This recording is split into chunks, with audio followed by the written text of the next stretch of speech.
What's going on, everyone? My name is Logan with West Desert Wheeler, and today we are out here with Axial's latest release. This is an SCX10 Ford Bronco. Obviously, this is the retro Ford Bronco, the old soapbox body style. Super cool trucks, and as I'm out here filming and driving this thing around, I'm getting so much just straight retro vibes on this thing. This is based on the SCX10 platform, so it has coilovers and link suspension, 4-link suspension in the rear, 3-link suspension up front. It's got full fender liners underneath this truck, and it's also got those optional rock lights. So I will be sure to drop a part number right here on screen. That is an optional part.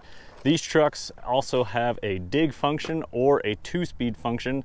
If you want to add both at the same time, you're going to need a 4-channel receiver and controller there. So this one's set up with the 3-channel as the RTR, so I've got the dig function set up so that we can improve performance a little bit out here on the trail.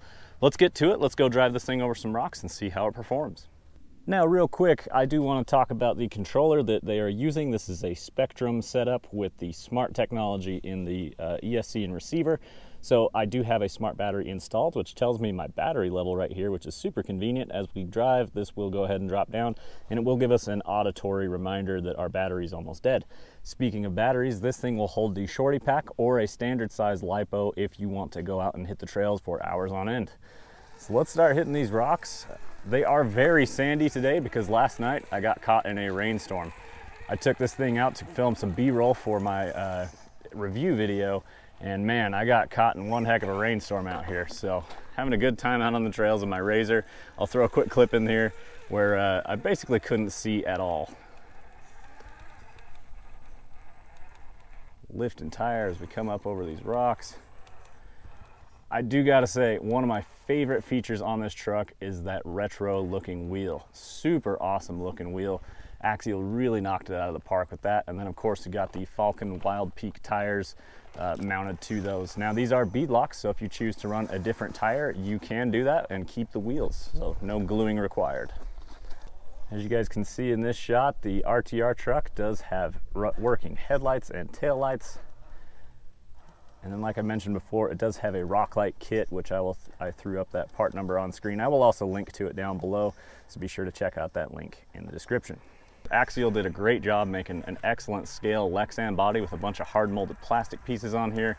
The grille is hard molded, the fenders are hard molded. It's got some excellent rock sliders. The doors actually open, and this thing has a full depth interior, so super sweet truck. On the rear out back, you've got the spare tire carrier, as well as that can be removed, and you have a big open bed area if you want to add some different scale accessories there.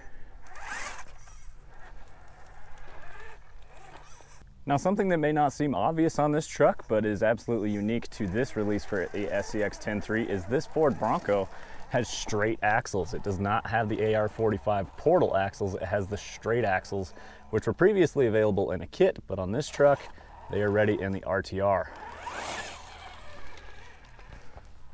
Now, obviously, in the Jeep release, they had portal axles. Jeeps don't have portals. This Bronco does not have portals in the original version either, so I'm glad to see that they made the change on this RTR.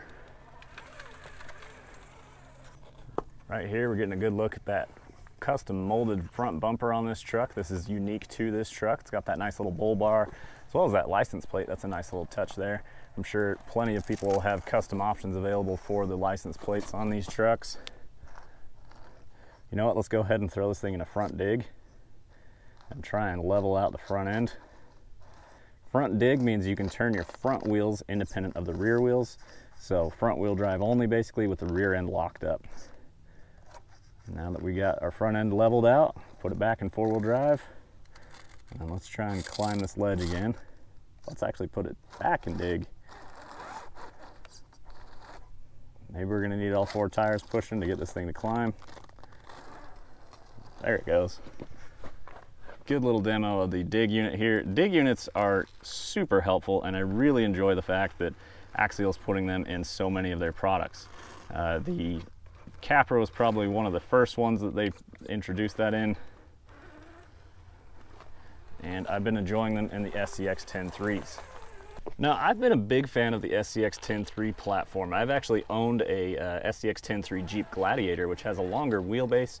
Real quick, let's touch on the wheelbase on this truck. 12.3 inches right out of the box, and I did measure that with a ruler, so that is exactly what these things are. Getting back to the SCX10 platform, one of my favorite features is the fender liners on these. So compared to like the old SCX10-2s, it just looks hollow. These things look like a real truck. They've got solid looks where you can't just see through the body. And a perfect example is this shot right here, where we're looking up into this fender. As he twists up and it flexes out, you can see the shock tower and the coilover, but it has those fenders so you don't just look through the other side of the truck.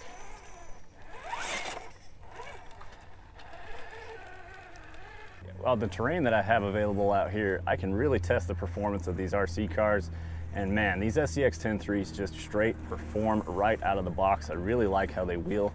They do have a little bit heavier chassis, so as they kind of bump and bounce around, it looks more realistic. It's got some weight to it and it will rock back and forth, which I'm a fan of. Now, one of the features on the SCX10 is that they added the scale engine cover on the original SCX10 Now, specific to this Bronco, they actually got a licensed Ford 5-liter V8 for that. So I'll definitely throw in a picture here. Super cool. When you pop the body off, you get that added little detail that you can't see unless you actually take this thing apart. But big fan of that. I like that they went with the actual branded Ford 5-liter V8, which would be a great option for an old Bronco like this.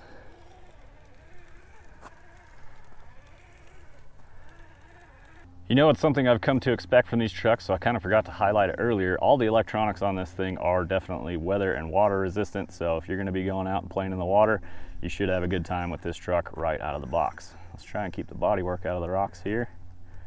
Try and get this front end to come up. There we go, nice and close. Don't want to bump it into these rocks. Getting a good look at this front suspension up here. Now, that is one thing I want to talk about is when I did own my Gladiator, I only ever had one breakage on the truck, and that was my panhard mount on the chassis side. So what I'm talking about is the bracket where the third link bar goes up and mounts into the truck here.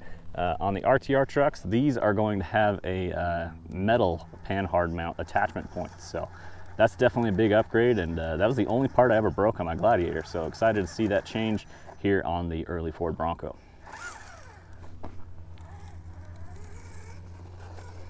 So personally, I like to get maximum performance out of the trucks that I run and drive. If I were to make any changes to this truck, it would probably just be some dual stage foams for the tires.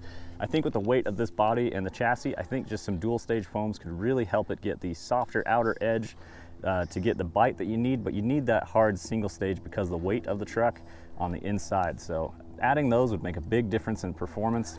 And of course, if you want a different tread pattern, you can pick up any tire available on the market. These are 1/9 bead locks, and you can swap them right out if that's what you want to do.